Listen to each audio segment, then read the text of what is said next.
এখনকার মেয়েরা দেখুনি বন্ধন loan group loan জম্মের খাওয়া খাচ্ছে, মদ্যরা বললিও শোনে না, কারণ এখন মেয়েরা মোড়ল। হ্যাঁ না না, বেশি কথা বলে চুপ থাক, চোখ আমি ডুবে দেবো চুপ।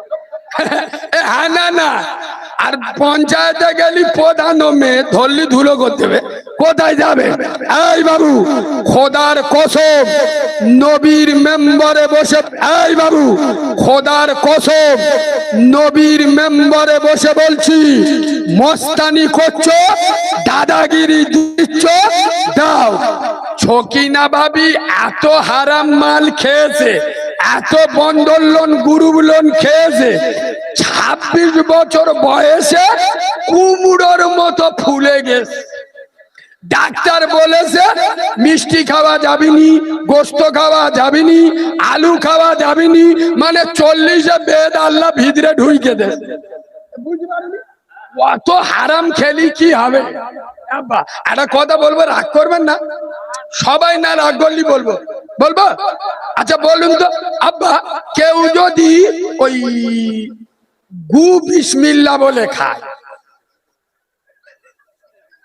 কি গু বোঝো না? গু মানে কি? আরে মানুষের পায়খানা গো। যদি কেউ বিসমিল্লাহ বলে খায় হালাল হয়ে যাবে? কথা বলুন না, বলছি মানে কোনো মানে আছে তো?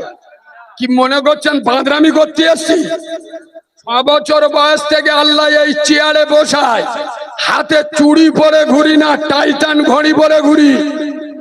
কোন দুধ খা মায়ের লাল হিম্মত নেই সামনে দাঁড়িয়ে কথা বলবে, ধরলে কোমর ভেঙে দেবো বাঁদরের বাচ্চা। মাথায় টুপি নেই, তুই মদ কর, সুদ কর, গাঁজা কর, পাতা কর, চুল্লু কর, বাম্মার ভাত দিস না, নামাজ পড়ি না, রোজা করিস না, আমার সামনে দাঁড়ালে চেবড়ে সোজা করে দেবো। না ভাল লাগবে এখান থেকে উঠে চলে যাবি। কেন? এ মাল আলাদা, ইউটিউবে দেখেছেন তো, ডায়মন্ডের মাল। হ্যাঁ না না, এই বাবু মুচো মানে ছানা, মদ খাচ্ছে, গোপটা এরা মুচো গো ধরে ইংরাজি প্যাডে ইয়ে করি, তা তুই মদ খাচ্ছি, গোপটা এরাম ধরে, শালা কিছু বোঝে না। মৌলবীরা ওয়াজ করে শুনি, কি বলে গোপের পানি খাওয়া, খাচ্ছে কি? জোরে বলুন, এদিক গোপ উঁচু করে। খোদার কসম আমি নবীর মেম্বারে বসে বলছি, আমি যদি ভুল বলি আমার ঘাড় ধরে স্টেজ থেকে নামিয়ে দেবেন। এখানে যত মুরব্বী আছো আমার কথায় জবাব দাও।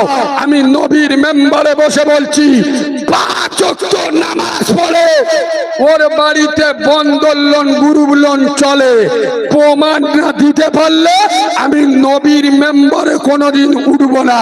চাচা ওমরা হজ করে এসে ওর মেজ বৌমা বন্ধন ক্লাবের সভাপতি, মানে হারাম মাল খাচ্ছে, গোপটা উঁচু ধরে। আমি কি বন্যায় কথা বললো? আমি ভুল কথা বললু? খোদার কসম, এই রানাগাদার মুসলমান, আল্লাহওয়ালা হয়ে যাও, রসুলের সাথে থাকো, আল্লাহর সাথে থাকো। খোদার কসম তুমি একা কিচ্ছু করতে পারবে না, তোমার ক্ষমতা নাই।